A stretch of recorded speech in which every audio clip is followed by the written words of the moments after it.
Hello, John Rhys Davis here, Salah in Indiana Jones, and Gimli in Lord of the Rings. Give 'em hell, three guys and a flick. Ladies and gentlemen, please take your seats. The show is about to begin. Thanks for the espresso maker and the bag of shit.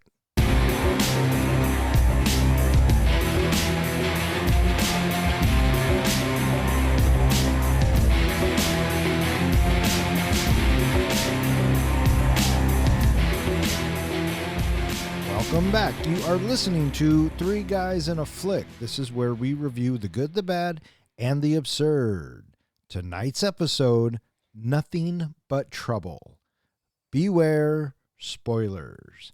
Coming to you from the courthouse in a small village called Volcovania, my name is Don. And to my right, we have the comic book guy, John. Oh, I'm sorry. I was asleep after watching this movie. Yeah, I hear you. You are not wrong. And to my left, we have the professor, Ken. Hello, everybody. How you guys doing tonight? Groovy. And yourself? Oh, I can't complain. Yes, you can. Well, I could, but no one will listen. So there's that. I am actually a little sore and tired. Why is... Because I had one hell of a weekend. Oh, you did you? Yes, we had Emerald City Comic-Con last weekend, where we got to meet Chris Evans, we got to meet John Rhys Davies, as well as some other people. So some possible exciting stuff coming to the show in the future. You actually met John Rhys Davies? Yes, I actually went up, got his autograph, and talked with him and got him to do the recording. Oh, I thought you got him to do the recording whilst you guys were doing the picture. No, sir. No, I went up and paid for an autograph, and I stupidly didn't bring my action figure. I just had him sign a picture, but yeah, I got to chat with him for a while. Oh, wow. Nice guy. There you go. Sala. Love me some Sala. And Gimli. Oh, yeah. It's the beards. And the guy from Sliders. Arturo. Oh, is that who he is in Sliders? Mm-hmm. Yeah. Anyway, where were we? We're trying to talk about anything but this fucking movie.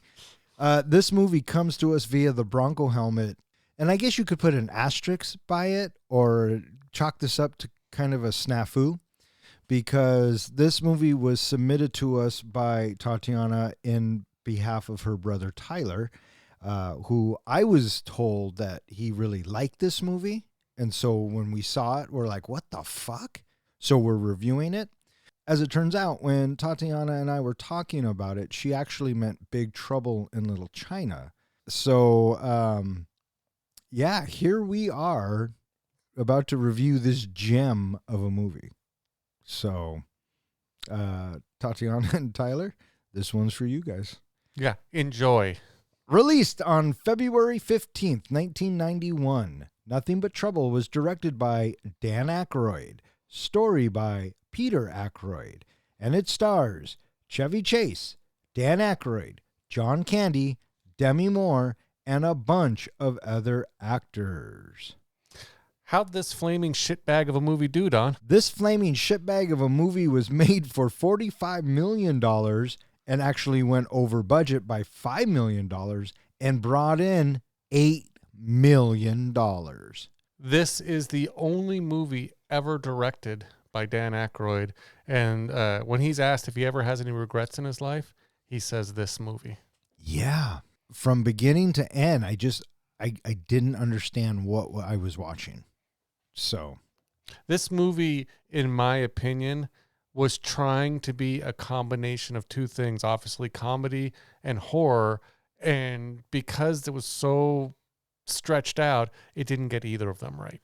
Right. And rumor has it, Dan Aykroyd turned in a cut that was a little bit more graphic and a little bit more dark, which made it more horror. But the studio started meddling and reshoots had to happen. And after I read that, remembering what I watched, it makes sense. It looked like it was recut or something. He had all kinds of problems from start to finish on this movie. First of all, he didn't even want to direct this movie, but they couldn't find another director. He even asked John Hughes, his friend John Hughes, to direct this movie, who I think read the script and said, no, I'm not. And partly because John Hughes doesn't like to direct anything that he doesn't write. Right. But he also said, no, he wasn't going to touch it, but he did give Aykroyd some directing advice. And they even asked John Landis to direct this. Mhm. And John Landis was just coming off of that tragedy on the Twilight Zone movie where the chopper accident. yeah. And even he was like, no, thank you. I'll stay unemployed. Mhm.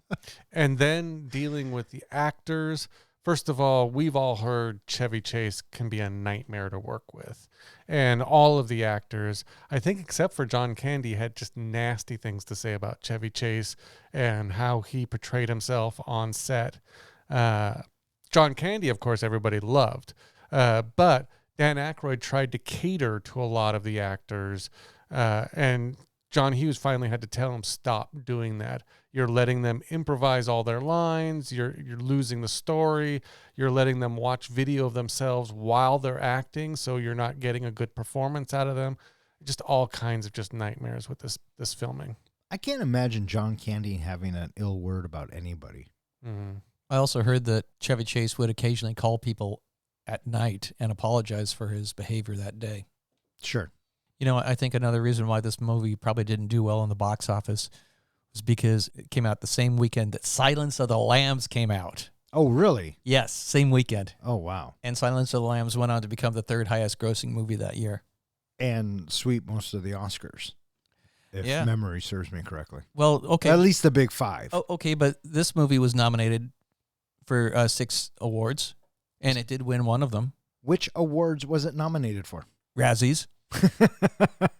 It won. It won for supporting actor, and it was nominated for picture, actress, supporting actress, director, and screenplay. So, bam. Yeah, so for anybody who's not familiar with the Razzies, that's the worst of. So, worst supporting actor, worst whatever.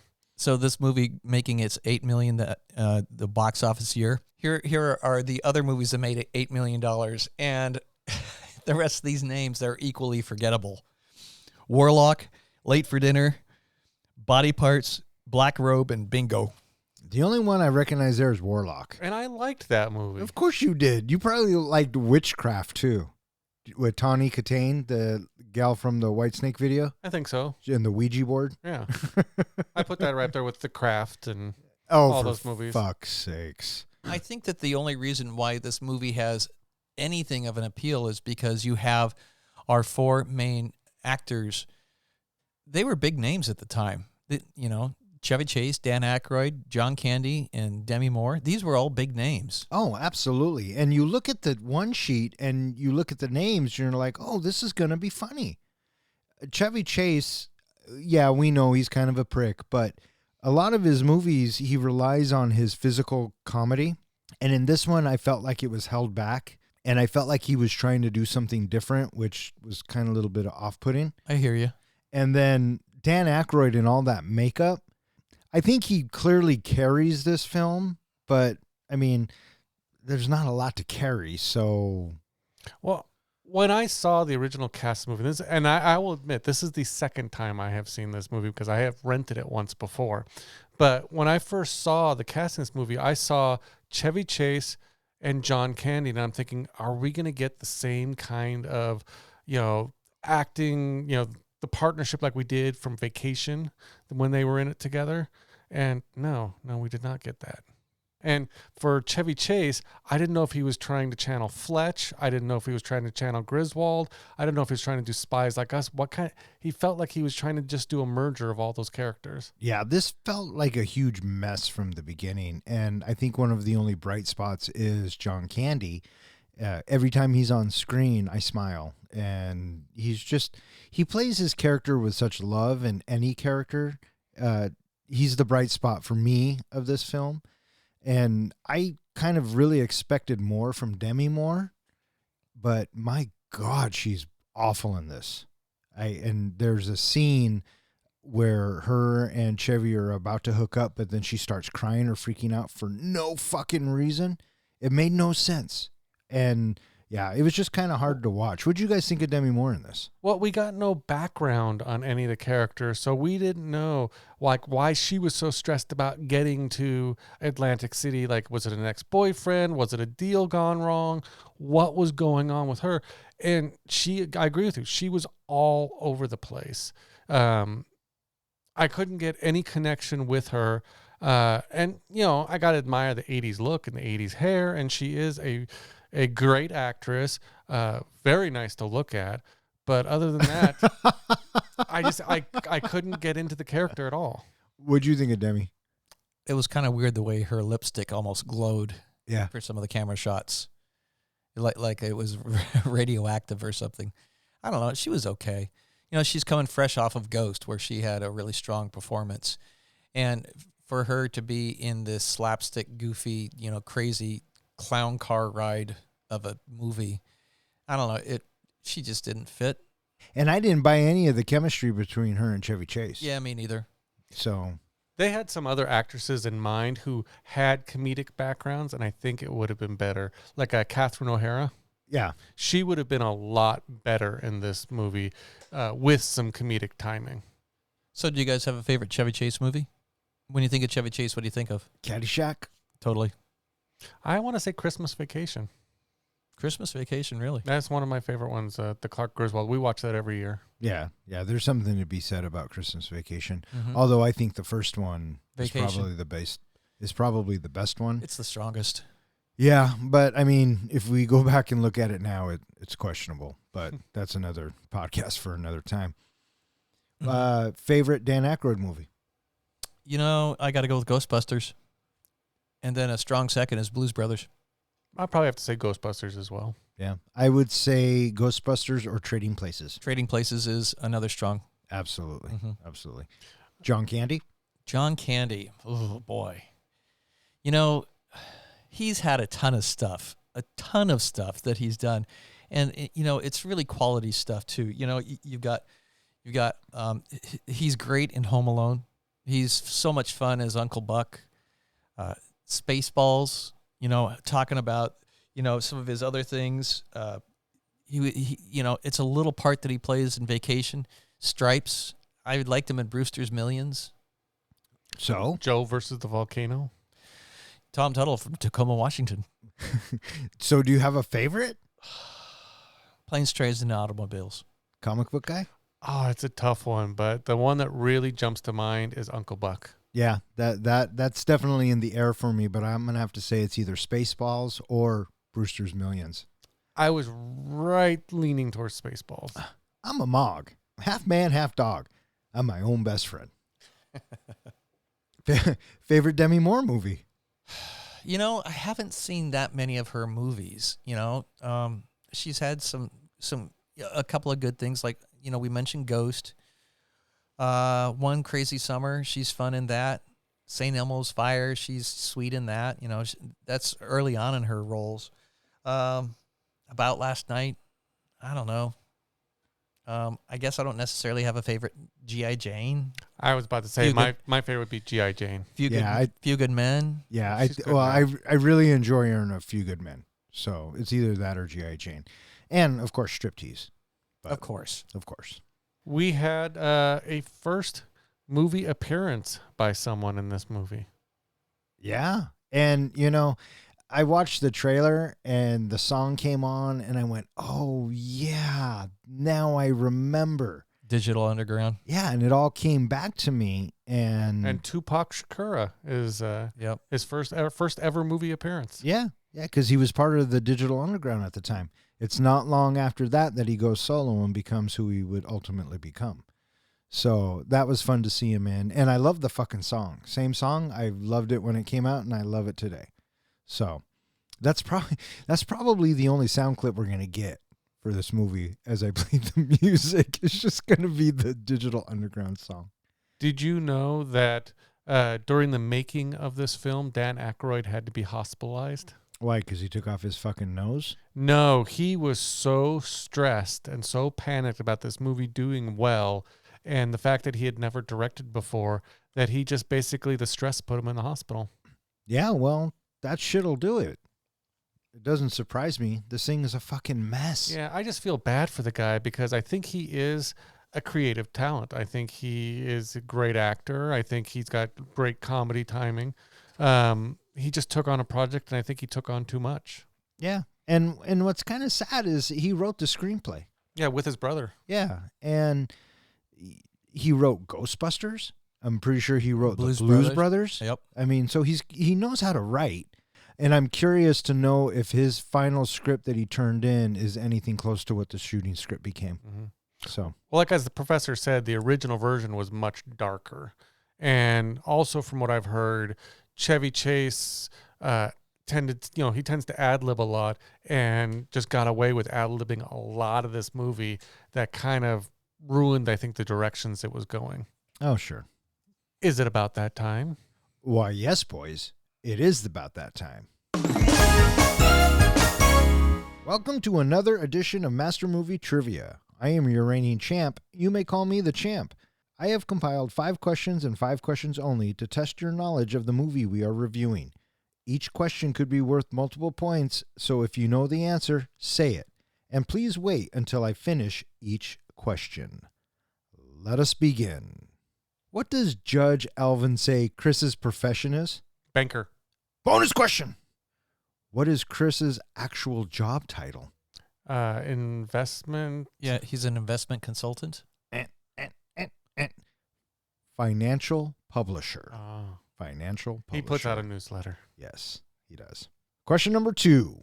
What late rap icon has a brief appearance in the movie? Tupac Shakur. Bonus question. What is the name of the group Tupac is performing with? Digital Underground. Question number 3. Michael Kamen, who did the score for this movie, also scored 5 of the movies reviewed by the 3 guys. Name any of them. I can't. Dodgeball. Michael Kamen? No. No. I got nothing. Roadhouse, Iron Giant, Die Hard, Die Hard 2, and our beloved Lethal Weapon. Well, He's the guy that does the...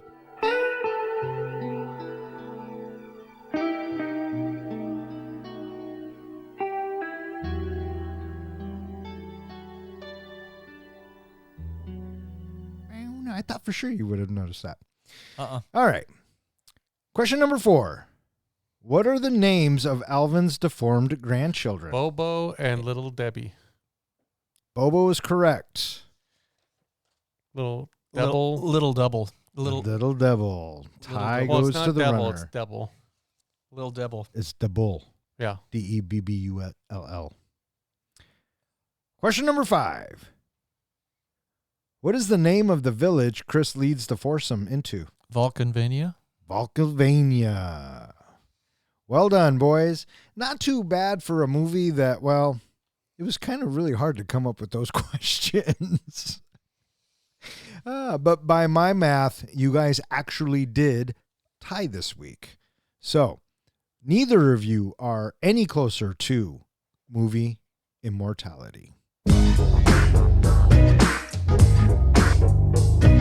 Been all around the world.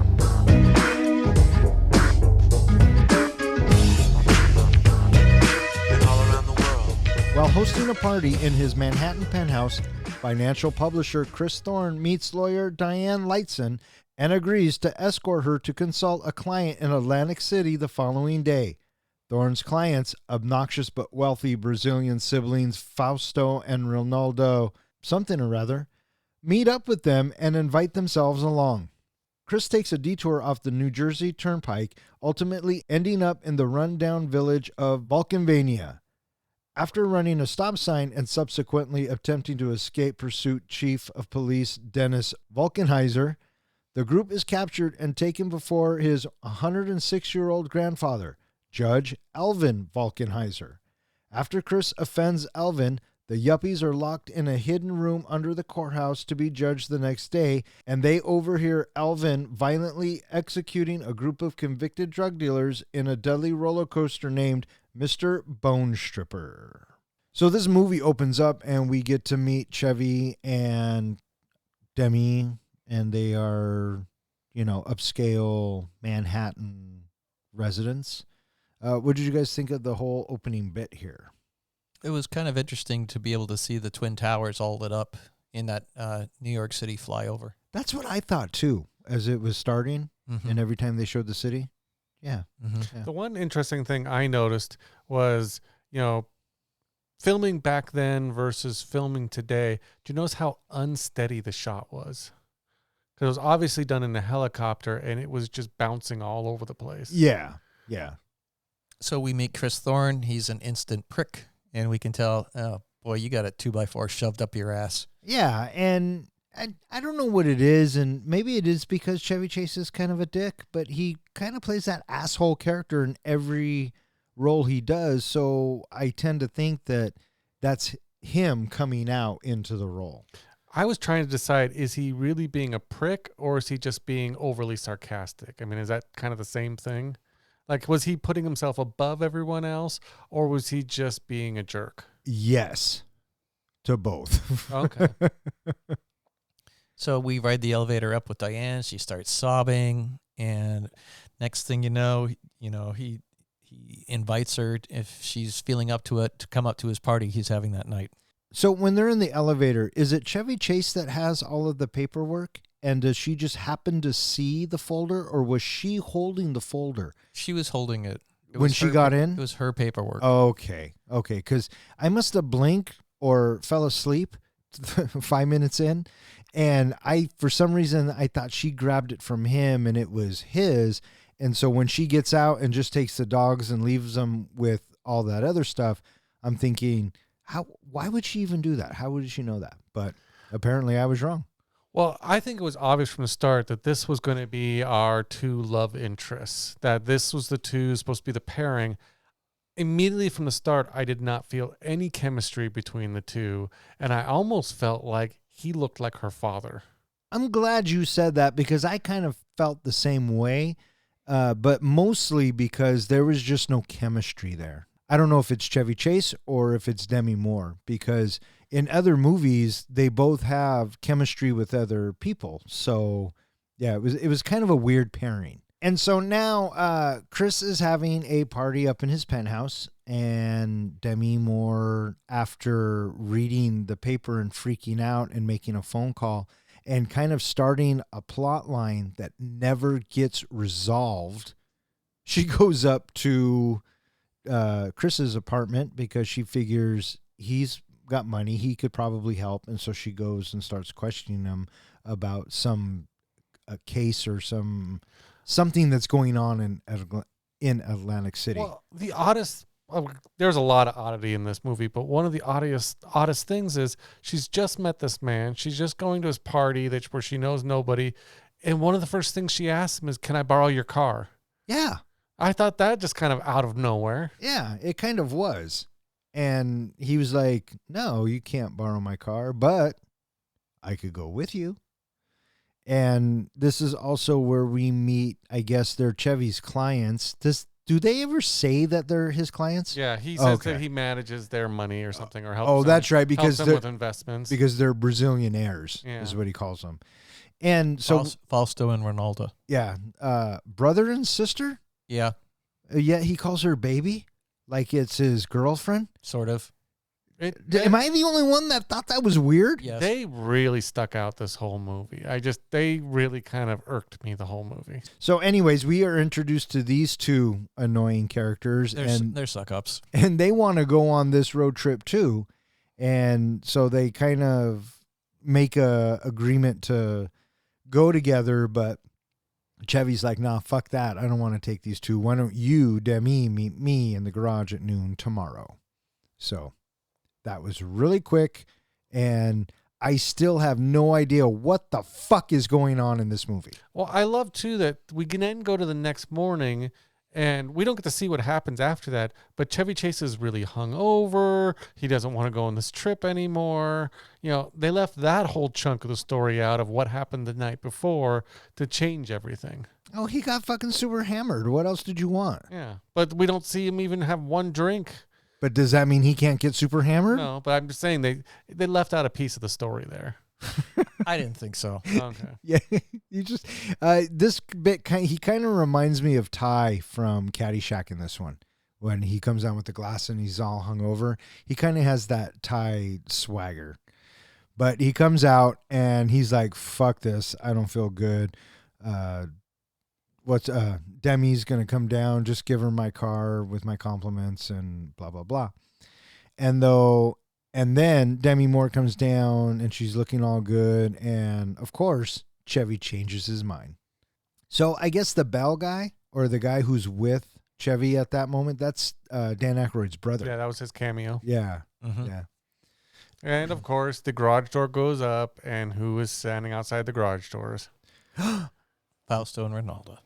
And so we're hitting the road, and they're driving along, having some sort of conversation. Fausto, he insists he wants them to stop because they made a picnic basket and they want us to have a picnic. And he's like, we're on the turnpike. There's nowhere for us to have a picnic. Right. And then so they start going through this town, this village, Yeah, some turn off that's going to turn back onto the freeway. and they and Chris is coming up to a stop sign, and he kind of rolls right through it. But John Candy, being the chief of police of this village, or he's not even the chief of police. What He's is the he? village constable. That's what it is. It's a constable. He starts following Chevy Chase's character, and I wrote in my notes that I couldn't even be bothered to bring down. I wrote in my notes, and the chase is on. You know, Fausto's like, dude, you're in a Beamer. Fucking drive it like it's a Beamer. Outrun this guy. And so they start, taking off. And of course, John Candy's vehicle has those little flames and everything, and it's souped up. You know what that kind of car reminds me of when the flames come out like that? The Batmobile. Mm-hmm. The original. Yeah. Yeah. And so So as the Beamer pulls away and we have the police car keeping up, now we are somewhat rattled because he's keeping up. And what are we going to do now? right, and he's kind of freaking out, and I did appreciate John Candy's little bit here that he's on the little megaphone basically saying, you're driving at unsafe space, speeds through a populated area. Please slow down. And just all calm and everything while he's chasing him. yeah, he kept having that commentary. Mhm. Yeah. And then he engages a detour road stop that forces him onto a mining road. I love all the little gadgets that John Candy has in his cop car. He has a fucking James Bond mobile, Pretty much. And I kept thinking to myself, is that like remote controlled, or and why doesn't he just close the detour thing and not have them turn off? They'd have to stop, right? Well, I'm guessing that he knew he was leading them to the roadblock. Oh, is that what it was? Yeah, he knew that they would end up in that one spot. Right. And so they're driving along, and then the other deputy, or constable, if you will, is waiting for them, and she's got a shotgun, and so... No, it's an M16. Oh, that's right. I'm sorry. It was an M16. I kept dozing in and out of this movie. A lot of it's kind of a blur for me, so... Well, that makes sense because Dan Aykroyd actually said a lot of the ideas for this movie, like the two giant grown babies, all came from his dreams. Oh, sure. And so John Candy pulls over Chevy Chase and Tells him we're gonna head back to the courthouse. right.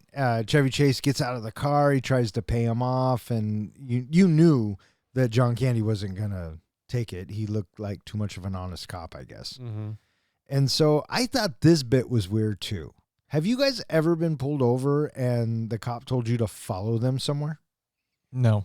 I've never been pulled over in that following someone, but I have been pulled over in just some podunk town where the cops knew they could get away with anything because I wasn't going to come back to fight any ticket or anything. So I've had that kind of experience. What kind of ticket you get? Basically, I was pulling out of a parking lot, and the cop was pulling out of a parking lot the next one over. And as I pulled out, he says I pulled in front of him, and so he gave me a ticket for cutting him off. How much was it? I think it was $130 for cutting off a police officer who hadn't even pulled out of the parking lot when I made my turn. Damn. But yeah, I pulled in front of him. People be crooked, man. Yeah. So, but yeah, I guess Dan Aykroyd said that this was inspired by an experience that he had getting pulled over and forced to follow back to a police station. Yeah, that just seems weird to me. But anyways, it happens. And so Chevy Chase and company follow John Candy. What do you think of the town as they're driving through it? It didn't look like it belonged in New Jersey.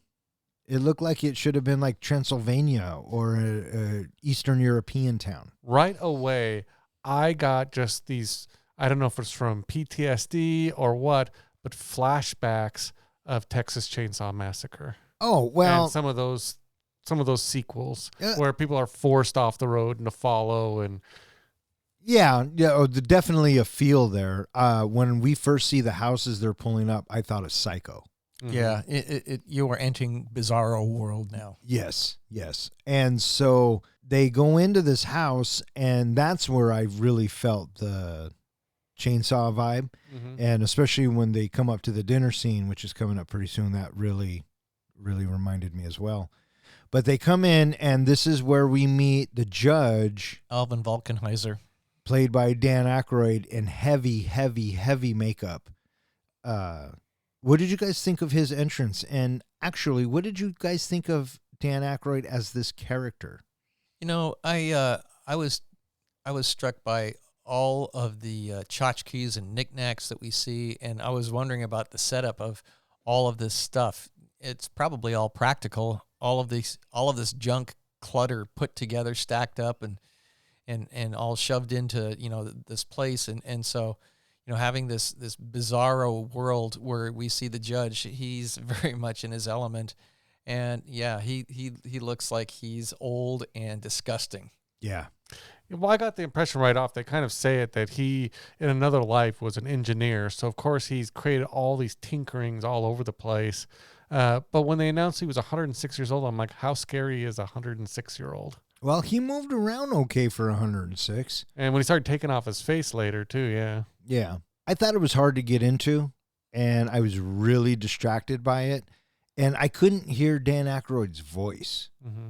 Did he sound like Dan Aykroyd to you guys? No, I think he got lost in the character. I think it felt like they created a character, just not a great one. The dialogue was kind of funny, and he had a couple of bits here and there, but I thought of the grandpa from Texas Chainsaw, or the patriarch of a cannibal family or a weirdo family. Hill has eyes and Hills Have Eyes? yeah. Yeah. Which is strange when you look at, how Dennis seems to be so calm and put together, and he is very much trying to help these citizens out by they're fine. Just don't rile them. There were no drugs, there were no guns, and he's just trying to help them out. Yeah, he kept telling Chevy Chase, you just ran a stop sign. I'm not even going to mention the speeding, because he knew he'd get them all fired up. And as it turns out, Judge Elvin has a thing against big city bankers. He also doesn't like cussing and rude behavior. Right. And when Chevy Chase comes in, I think it just rubs Elvin the wrong way. And once he finds out that he's a financial publisher, or a banker, as he keeps calling him, he now has it in for him. And in the meantime, Demi Moore is like, dude, just be fucking cool and let me do the talking and we'll be okay. But no. Pulls out a cigar. And has to be all arrogant and cocky. Yep. I kind of got an impression, if I was trying to figure out where Dan Aykroyd was coming when he was writing this, is that this almost represented like a judge deciding, are you going to go to heaven? Are you going to be stuck in purgatory? Or are you going to hell? And, like when the musicians come in, they get to go to heaven and they get to leave. When the drug dealers come in, they go to hell. Well, he's on the 50-50 with the banker because they're not bad people. He just doesn't like bankers, so he keeps them in purgatory until he decides what he's going to do with them. Yeah, he decides to have them stay for another appearance tomorrow at 4 p.m. Right. And in the meantime, John Candy pulls over another car. Did you guys notice it was one of the Baldwin brothers? Yeah. Danny Baldwin? Yeah, Daniel Baldwin. Daniel. Yeah. I didn't expect them to get killed so quickly, but Well, yeah, I didn't see this coming at all. I didn't know that this was the kind of movie we were going to. And they get pulled over. They have to follow them the same way, but this time But they also pull a gun. Yes. And they get thrown into what was called the Mr. Bone Stripper. And yeah, talk about a dark turn. Dan Aykroyd actually bought a roller coaster for this. Oh, did he? Yeah, and that was actually a real roller coaster that they rebuilt on the set. Oh, nice. So he just kills them because they're assholes. So don't pull a gun on John Candy. That was a pretty good machine to really just strip it all down to the bones. And they just spit the bones right out, looked all polished and perfect. My question was, do you think the meat was what went into the hot dogs? Oh, probably. I was trying to think, looking at those hot dogs, I kept trying to think, is that the meat of the people that they kill? Maybe. I came for the party to get naughty, get my rocks on, eat popcorn, watch you move your body to the pop song that I'm singing, ding-a-linging, funky beats ringing, everybody swinging. Chris, in the place Diane, as and I the kick Brazilians attend Elvin's dinner, learning that Elvin is holding them there as retribution for a coal deal which the Vulcanheiser family blames for their poverty, as Chris keeps correcting him that he's a financial publisher and not a banker. The group attempts an escape, but Elvin's granddaughter Eldona captures Chris and Diane. After being chased by Dennis's cousin Miss Perda, the Brazilians escape by cutting a deal with Dennis, who decides to escape with them. Elvin holds Chris and Diane hostage, but they eventually escape, get lost through hidden hallways and slides, and become separated. Escaping into the property's salvage yard, Diane meets and befriends Elvin's severely deformed grandchildren, Bobo and little Debu, who are barred from living in the house. However, she also notices Eldona destroying Chris's BMW 733i. Elvin catches Chris sneaking into his personal quarters and punishes him per house policy, which decrees that Chris must marry Eldona. So what did you think of this dinner scene with the train with condiments and the hot dogs? Well, first off, their choice of dinner, spot on, right? Who doesn't love fucking hot dogs? Can I get an amen? Amen. Hey, man. But that being said, Would you have eaten a hot dog from that house? it didn't even look cooked, man. And now that you bring up the whole could have been body parts, I don't know. And I had a real big issue with this scene because he only put mustard on his hot dog. And you both know me. That shit won't fly. It's either Heinz ketchup or fucking nothing. Julie just puts mustard, and so does my dad. Yeah, well, I'm not going to say what I want to say because I respect both of them too much, but all I'm saying is Heinz ketchup, okay? This dinner scene, I got two vibes from it. Texas Chainsaw Massacre, as we said, and Temple of Doom. Did anyone else get a Temple of Doom vibe? No. I don't think I got a Temple of Doom, but I definitely got the horror vibe. Yeah, TCM all the way. Like when she takes the thing with ants, it totally reminded me of like a Snake Surprise or Monkey Brains or something. So, but that's just where my head went. What'd you guys think of this whole dinner bit? Did you catch the penis nose?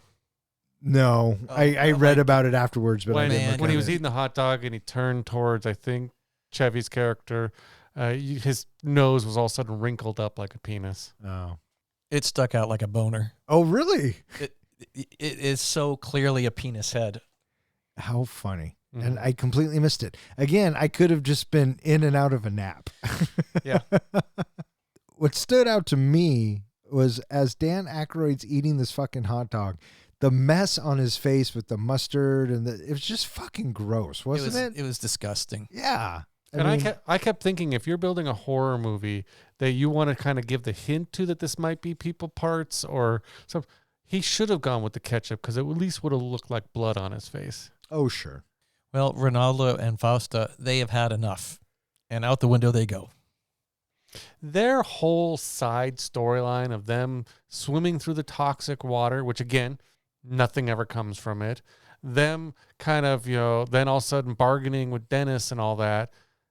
It just seemed like a big old, like inflated tire. There was nothing to it.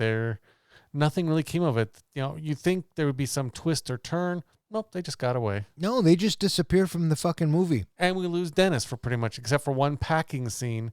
We don't get Dennis the rest of the movie. I thought he would come back. Well, he's too busy and dry being the sister. But I thought he would at least come back at some point and like be a big hero in the end or something.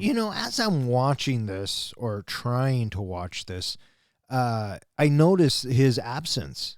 And I had to think back. I had to stop and think, what the fuck happened to John Candy? And then I went, oh, he escaped with the Brazilians. That's how memorable and quick their character arc and story are. Yeah, because of all the different characters, he was the most redeeming of them, that he was just doing his job and he was the most honest. He was trying to help them. I thought there'd be more to his character and more to his story. Agreed. But there wasn't. And like we said, he just kind of disappears. Yeah. And then we get the Donna, whatever her name is, who's just a mute. Right. So they're taken to their room for the night, and they try to fall asleep. Well, they're just starting to fall asleep, right? And then we have the door suddenly open. Right. And it was this bit that it really struck me that I don't know if it was the direction or the script or whatever, but the wheels just kind of fell off here. Demi Moore does something that I still don't know what she was doing. She gets upset for no reason and then runs to the bed. I almost thought, did they put something in the food? Did they try to sedate them? I didn't know what was going on. But Chevy gets this idea and he gets into bed too. And yeah, the door opens. And so what do they decide to do? They flee upstairs? Yeah, I don't know why we don't go downstairs and out the front door. Let's go upstairs. Yeah, just so ass backwards. And so they get to this attic. With all the IDs. And they kind of start to put together. This part was genuinely creepy. And why in the world would the judge want them to go up there? Just so they could be freaked out by it? I guess. And, you know, as great as Dennis appears to be, he has to be somewhat tacit in having this happen because it's been happening for years. Yeah. Yeah. Part of me thought that maybe at this point the judge was trying to get them on his side. Because obviously he had a lot of people on his side. He'd been doing this for years. Maybe he had kind of gotten in his head, here's some money, we're broke, and maybe I can marry him off to my daughter or my granddaughter or whoever she is. Maybe. But what's the point of letting Chris and Diane out in the first place? Is it in the hopes that the judge can come up with an excuse that I can execute you now? Maybe that's what it is. I don't know. Maybe he was testing them. Who knows? Yeah, I don't know, guys. It's beyond me. Because he really does, with the moving walls and everything, leads them in that direction. Yeah, he does. In the meantime, we see that the BMW is being towed, and now it's getting stripped down. And then they're up in the attic. We're back up in the attic and smoking cigars. And then we have another door open. And this is where they get separated, right? They go down two separate slides. Yes. Why is there a slide? I don't know. Because, again, this guy was an engineer and decided to build something. You got to dump the bodies? Yeah. Yeah. Because clearly they're killing people and eating them. I'm going to go with you on that now, John. They were eating human in the hot dog scene. Well, they don't waste anything in this town. Right. And why would you have the slide split? I don't know, to separate your prey. And one of them leads outside. Which I don't get either. Okay, so you want them to flee outside. Well, it's convenient that he gets stuck inside because that's where the judge wanted him, and she gets stuck outside running around where he thinks she could possibly get free. Well, I don't know about if she could possibly get free, but we are now introduced to two characters that I literally said, what the fuck? When I saw it. Yeah, which is Dan Aykroyd's other character, Bobo. Yeah. And then this other dude, and they're in full prosthetic makeup, and they look deformed, and they look like you. Now that you say it, it makes so much sense. They look like something out of The Hills Have Eyes. Yeah. Were they supposed to be scary, or were they supposed to be funny? I'm assuming they were, in the script, I'm betting they were supposed to be scary, but since it was a comedy, they decided to make them funny. Mm-hmm. I don't know. It was a mess either way, and it took me out of it. What'd you guys think of these two clowns? They were a waste of characters. That and the design of them wasn't anything like I said, you kind of look at them and you went, oh, whatever. I think a good way of describing this movie and the performance given by all these top tier actors that we had at the time, they totally just phoned this in. I almost think that it fits our third criteria for movies that we review. Absolutely absurd. Oh, I agree with you 100% on that. So Eldona, she finds Diane, and she is all set to kill Diane, but the twins save her. And did you hear what the twins say? We just want to play with her. Creepy. Well, that brought me right to The Shining with the two little girls. Do you want to play with us? So Chevy Chase gets Thorne or whatever his name gets caught behind the wall, watching the judge get ready for bed. And when he takes his hair off, which again, kind of his head looked like a giant penis, and then he takes off his like face or his lip or whatever, and he's missing the front part of his face and his nose. Did you feel like it was kind of like a Phantom of the Opera kind of thing? No, I remember saying, what the fuck?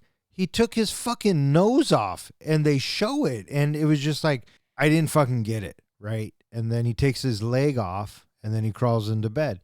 And I'm thinking, this guy's 106 years old. He's pulling shit that should stay on, off.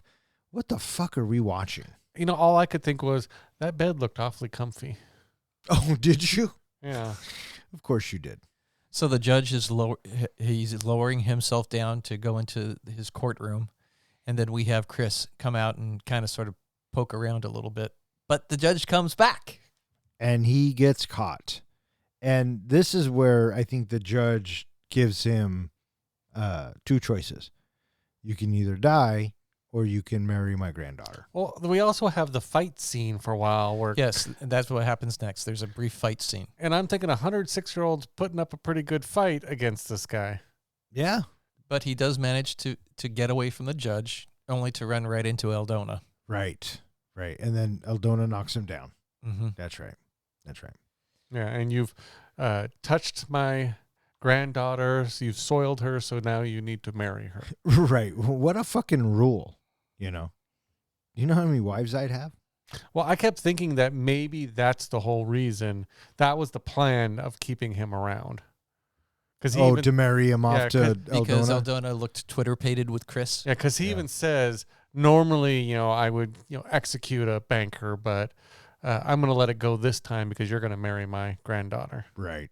It's just a freestyle. Meanwhile, we keep the beat kicking. Sweat dripping. Girlies in the limo eating chicken. Oops, don't get the grease on your pantyhose. I love you, Rover. Move over. I gotta blow my nose. Sneezing, but still I'm pleasing. All of Slimmies. Pull out my Jimmy. Time to get busy with a Jenny. Meanwhile, in the courtroom, Digital Underground is being held on charges of speeding. Elvin releases them after being charmed by an impromptu rap performance. He also asks them to stay as witnesses for the wedding, which Chris reluctantly goes through with in exchange for his life, but is later caught pleading with the band to help him escape. The band leaves without understanding him, and Elvin furiously sentences Chris to die in the Mr. Bone Stripper.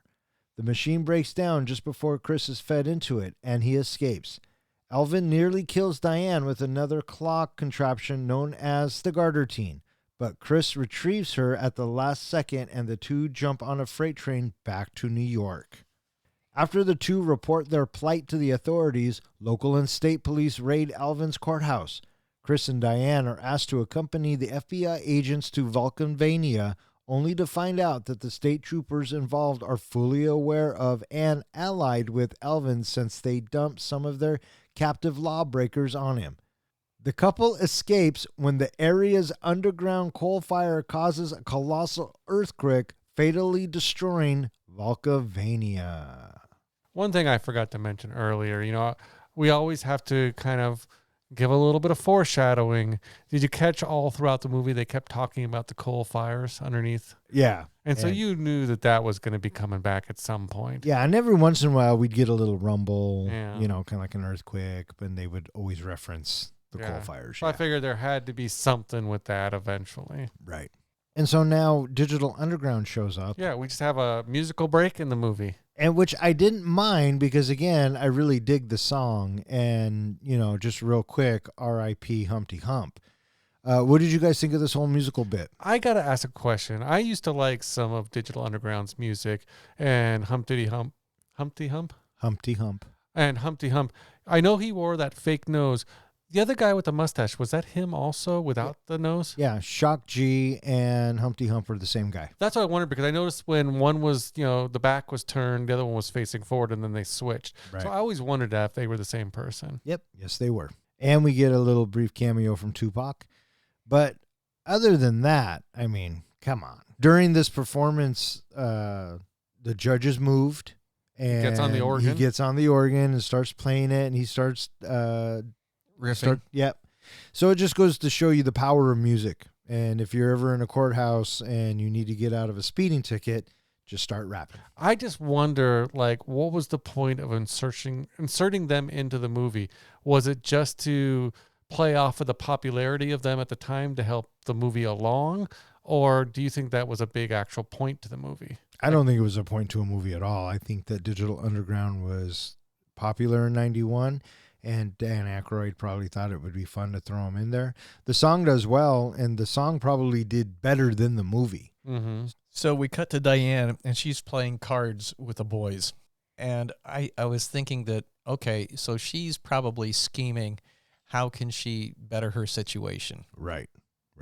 I thought it was so funny that earlier she was so freaked out by them, and now it's just a casual, like they're playing as old friends. It kind of reminded me of when Princess Leia made friends with Wicket. Mm-hmm. Now we hear from the judge that Chris, he has to marry Eldona or he's going to be put to death. And he asks Digital Underground to stay and be witnesses, but they're like, nah.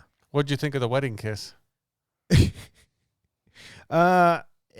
It was fine. I expected them to do it. I didn't think they would shy away from it. I think John Candy and Chevy Chase just jumped right into it.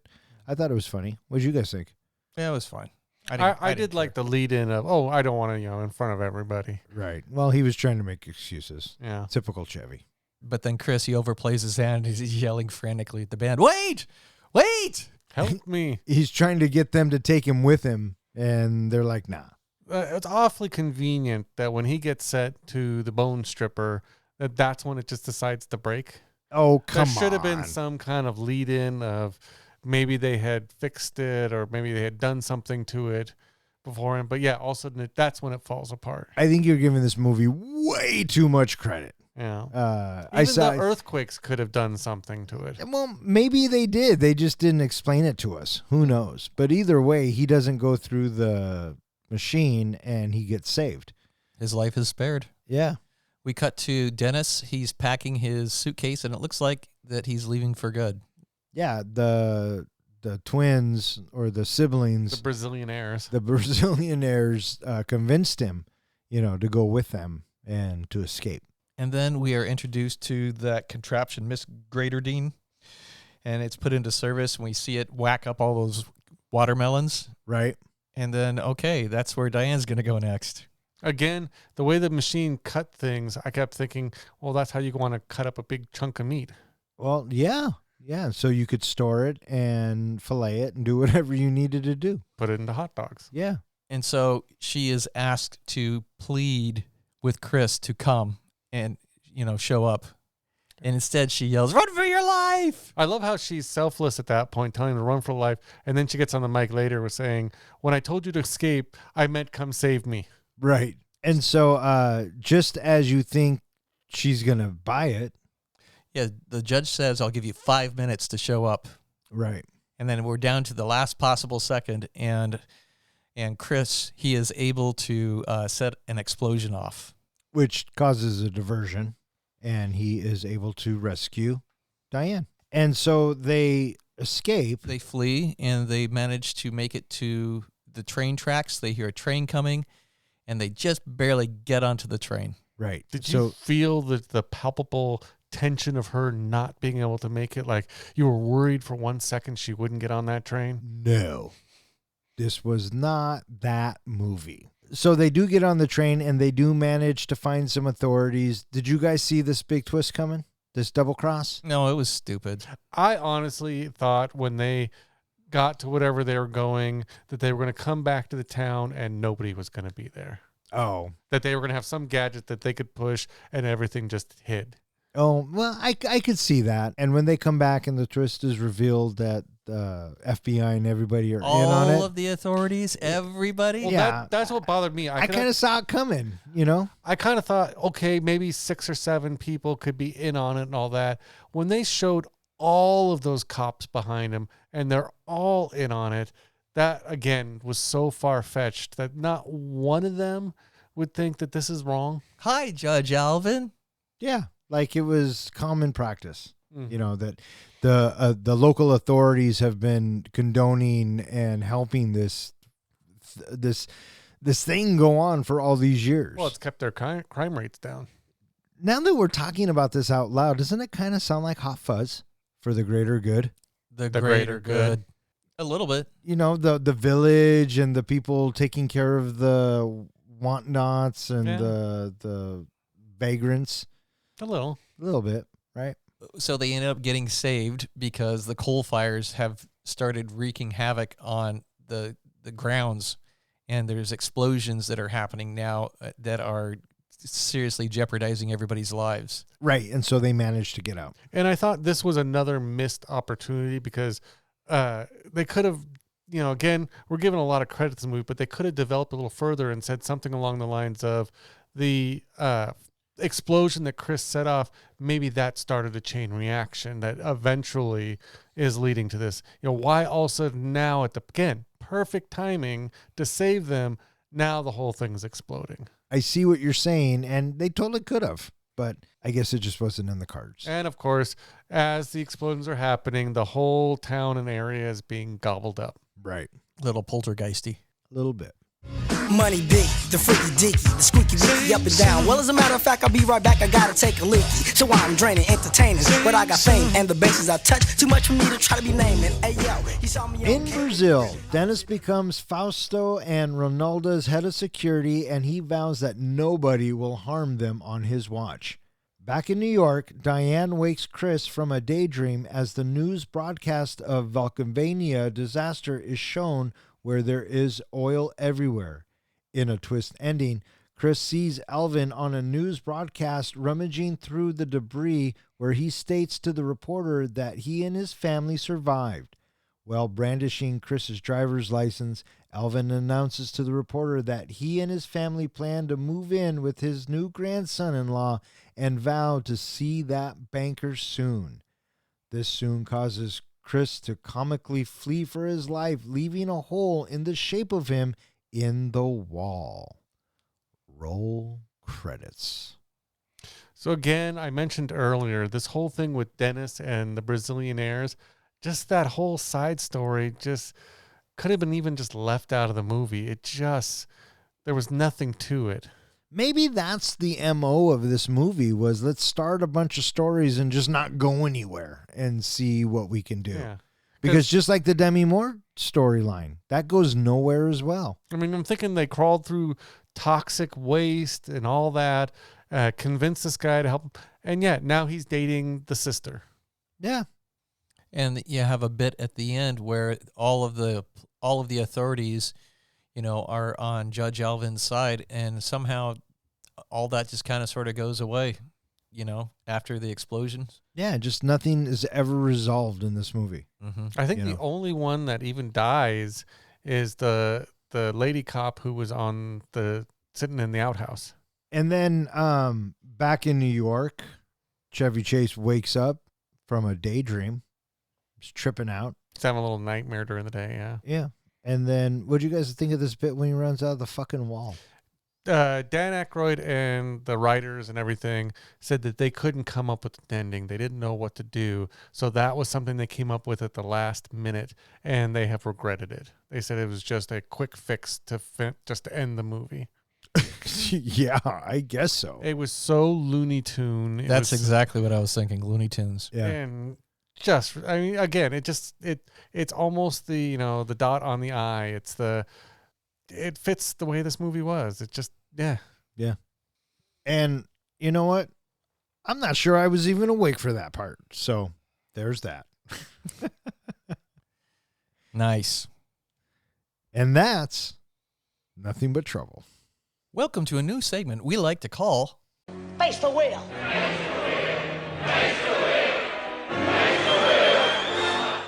The premise is simple. I will spin the wheel, and whatever category comes up, John and Don will apply it to the movie that we are reviewing. Once they have presented their idea, it's up to you, the listeners. Let us know via social media or our website which idea you liked best. Here are the categories: mashup, plot, rename, genre, reboot, fuck it, I liked it better when it was called spin again, pick any, Add any character from any movie. And here we go.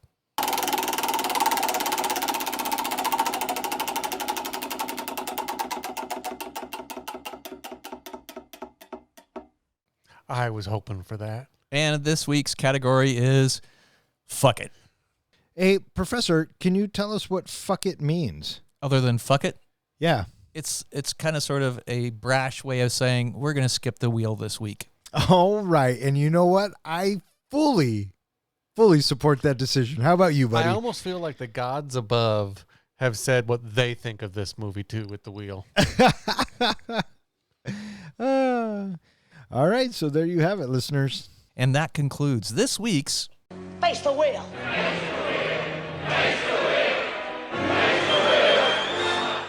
All right. What do you guys think? You guys ready to rate this flick? I'm ready to rate this flick. John, are you ready to rate this flick? Time to judge this flick and then make it ride, Mr. Bone Stripper. Hey, Professor, how do we do our ratings? We do our ratings on a scale of 1 to 5 fucks. 5 fucks is a movie that we think is cinematic gold. A 1 fuck movie is a movie where you watch it and you're kind of one and done. You know what? I'm never going to watch that again. And what's a 0? A 0 fuck movie is where you get done watching it, turn to your buddy and say, oh, for shit's sake, what the hell? Why would you make me watch? I want 1 hour and 34 minutes of my life back. Or in other words, we just don't give a fuck. Professor, you picked this atrocity out of the fucking helmet, so you get to go first. Get to being the operative phrase. Hey, I didn't say have to, right? No, you didn't. You said get to. And so, yeah, you know what? It's kind of like taking the Band-Aid off. Just do it quick. Yeah, just rip this motherfucker open and let's get it started. Nothing But Trouble was a movie that I haven't seen since I watched it on VHS, and I have to say that it's been every bit as forgettable as it was previously. The story languishes. We have top-billed actors at this time that are squandered, and unfortunately, because of such a weak script and a bizarro world that is built, I just don't know where to go with it. It, as I said at the beginning of the pod, it's like this crazy car clown ride, in some weird demented place. The judge character, I just didn't care for him at all. He was uncomfortable to look at. He was a deplorable person, and John Candy, as nice as he is, he's also somewhat responsible for having this continue on the way that it has been for all these years of this, story arc. And so, I'm just thinking that, okay, you know what? Who's there to like in this movie? Not really anybody. Diane, I guess a little. Clearly not Chris. He's a, class 1 prick. And so, not being able to get behind anybody, having a weak plot that has all of these loose ends to it. It's such a train wreck of a movie. It's a 1 fuck movie. 1 fuck from the Professor. What do you think there, Guy? You or me? I can go next. All right, buddy. You go next. Roger Ebert was asked to review this movie and actually refused to even write a review for this movie. So I actually thought about doing that, but no, I will give my thoughts. I feel like Nothing But Trouble had an interesting premise for possibly a B-type horror film or comedy film. Take a group of folks, force them into a hell town run by an evil man whose family murders people. Right there, you have Chainsaw Massacre or The Hills Have Eyes, if you're going the horror route. Or stick to a comedy with one-liners and a lot of sarcasm, and you have Vacation or Fletch. But when you combine the two the way Dan Aykroyd did, combined with letting your actors run wild, you end up with a cartoony slapstick mess. I kept waiting for the Scooby Gang to show up and rip off the judge's mask to reveal that it was Old Man McHooter all the time. From start to finish, this movie was just a chaotic mess. I didn't sense chemistry from any of the actors, especially Chevy and Demi. There was no character development that I could see, and in many ways, the film felt like it was just miscast. In the end, Nothing But Trouble is just a jumbled mess of a film that struggles to find any type of footing and ultimately leaves the viewers more perplexed and entertained. I've heard in some circles this movie has become something of a cult classic, but I just don't see it. For me, it's one and done. But before I give my rating, Don, do you want to guess what I'm rating it this week? Yes, I do want to guess, and you are going to give it 1.25 fucks. Is that your final answer? Yes. This week, I am giving Nothing But Trouble 1.25 fucks. That's a bingo. It's not the worst movie I've seen, and it had some potential, but sadly, it's mostly forgettable. Yeah, I hear you there. 1.25 fucks from the comic book guy. Well, it's my turn. You know, I like to think that I can find one redeemable quality in a movie to save it from getting 0 fucks.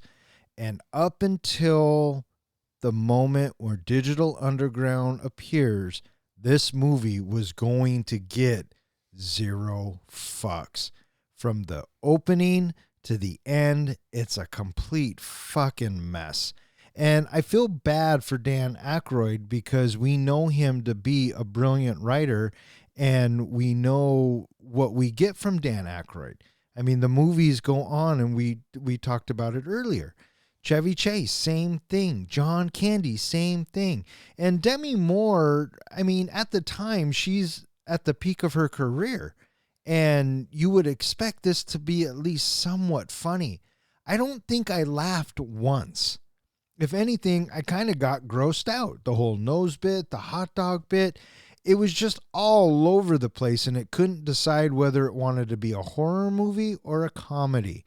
There was no chemistry between Chevy Chase and Demi Moore. I think that John Candy's talents were ruined here, or wasted. That's probably a better way of saying it. They were wasted here, and it was just an overall mess. And for $45+ million, and this is what you get, I mean, wow. But on the flip side of that coin, Dan Aykroyd has admitted that this was horrible and he regrets it. And, you know, there's something to be said about that. And at the end of the day, the only reason why this is not getting 0 fucks from me is because of the Digital Underground performance and how much I love that fucking song. So for that, Nothing But Trouble gets 0.5 fucks. With 1 fuck from the professor, 1.25 fucks from the comic book guy, and 0.5 fucks from me, that gives Nothing But Trouble an average of 1 fuck, which now puts that in the 39th spot all by itself. It is slightly better than the Texas Chainsaw Massacre 2013 remake, Friday the 13th, the original, and A Nightmare on Elm Street, the 2010 remake. And it is slightly worse than 8 Heads in a Duffel Bag, The Natural, and Rock of Ages. So yeah, there you have it. So would you recommend this movie to friends? Oh, I would definitely not ever recommend this movie to anybody. Nobody should ever have to watch this movie. Let's make Nolan watch it. Oh, that's not a bad idea. I could be down with that. Poor Nolan. Why do you pick on him when he's not here? I think we should invite him back next week, and while we watch the real movie, we make him watch this movie. All right, that is going to wrap it up for this episode of Three Guys in a Flick. If you would like to know which movie we're going to be reviewing next, please check out our website. And speaking of which, hey, John, where can they find us? They can find us at threeguysinaFlick.com, where we go ahead and post all of our show notes and basically anything else we feel like posting there.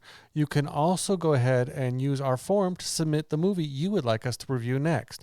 You can find us at all of social media, as well as any place that hosts podcasts. And wherever you're listening to us today, be sure to drop us a comment, a like, subscribe if you're not already. We would love to hear from you. All right. I just want to thank Tatiana and Tyler for throwing nothing but trouble into the helmet. Kind of. You really want to thank them? Well, I mean, at least they're participating, right?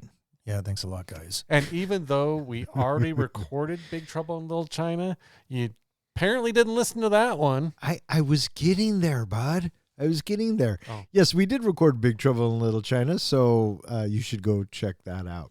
I also want to thank anyone who listens and who has suggested a movie. If you keep listening, we'll keep recording. For Three Guys in a Flick, I'm Don. I'm John. And I'm Ken. Thanks for listening.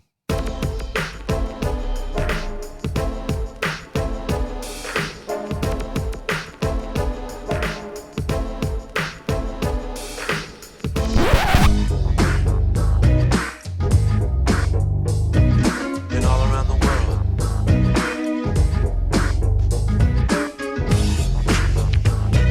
And all around the world.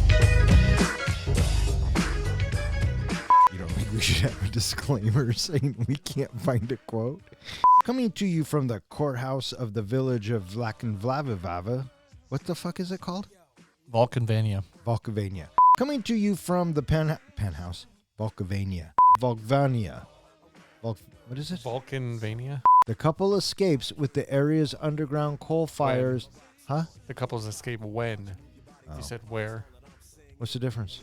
The couple escapes when the arena's underground... Area. What? Area, not arena. Oh, for fuck's sakes! I think this movie would have been better named Nothing But What the Fuck. Or just, what the fuck? Unless you want to read it again with some energy. What is he, the fucking director over here? Anybody else craving a hot dog now? All right, what do you got? I had a couple. Did you have any good ones for this one? No, dude, I was on a plane for like 15 hours. I don't even know what day it is. Well, mine just has to do with spelling. I put nothing but troubles, but B-U-T-T, so nothing but troubles. Nothing but troubles. Okay. So but troubles. Got it. And then the other one was nothing but gerbils. Nothing but gerbils. So but gerbils. Yeah, nothing but tatas. I don't know. Nothing but thank God it's over. Yeah. This movie almost didn't warrant an opening quote or a porn name at the end. What do you got there, guy? Nutting on butt gerbils. Nutting on. That is awesome. Leave it to the professor to come through when we need him the most. Yes. All right. May all of your days and nights be filled with happiness. All right. Fuck off. Good night. Not this and don't get me wrong, but to me it's just the same old song. So just watch, cause my name is Shock. I like to rock and you can't stop this. Tupac, go ahead and rock this. Now I clown around when I hang around with the underground. Girls used to frown, say I'm down when I come around. Gas me, and when they pass me, they used to diss me, harass me. But now they ask me if they can kiss me. Get some fame, people change, wanna live their life high. Same song can't go wrong if I play the nice guy. Claiming fame must have changed now that we became strong. I remain still the Why same, two? cause it's the same song.